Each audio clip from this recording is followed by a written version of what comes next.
بسم اللہ الرحمن الرحیم۔ آج رمضان کی پہلی رات ہے۔ اس مناسبت سے ہم آپ کے سامنے 3 حدیثیں پیش کرتے ہیں۔ حضرت ابو ہریرہ رضی اللہ عنہ سے روایت ہے، حضور صلی اللہ علیہ وسلم نے ارشاد فرمایا، جب رمضان کے مہینے کی پہلی رات ہوتی ہے تو شیطانوں اور سرکش جنوں کو بیڑیاں پہنا دی جاتی ہیں اور جہنم کے دروازے بند کر دیے جاتے ہیں اور ان میں سے کوئی دروازہ کھولا نہیں جاتا اور جنت کے دروازے کھول دیے جاتے ہیں، پس ان میں سے کوئی دروازہ بند نہیں کیا جاتا۔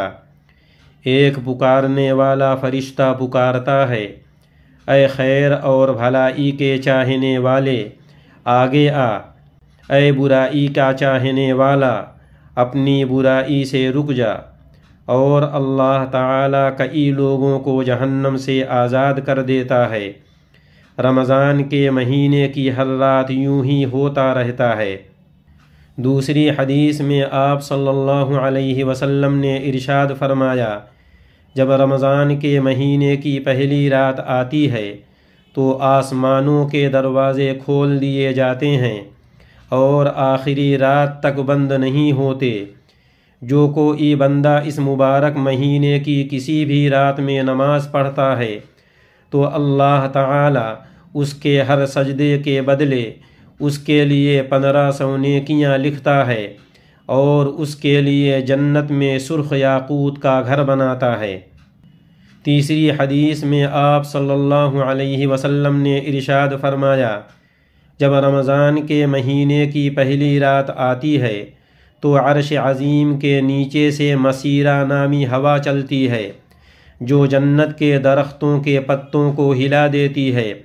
اس ہوا کے چلنے سے ایسی دلکش آواز بلند ہوتی ہے کہ اس سے بہتر آواز آج تک کسی نے نہیں سنی۔ اس آواز کو سن کر بڑی بڑی آنکھوں والی حوریں نکل کھڑی ہوتی ہیں، یہاں تک کہ جنت کے اونچے محلوں پر کھڑی ہو جاتی ہیں اور کہتی ہیں، ہے کوئی جو ہم کو اللہ تعالیٰ سے مانگ لے کہ ہمارا نکاح اس سے ہو۔ پھر وہ حوریں جنت کے داروغہ رضوان سے پوچھتی ہیں، آج یہ کیسی رات ہے؟ رضوان جواب دیتے ہیں، یہ رمضان کے مہینے کی پہلی رات ہے۔ جنت کے دروازے محمد صلی اللہ علیہ وسلم کی امت کے روزے داروں کے لیے کھول دیے گئے ہیں۔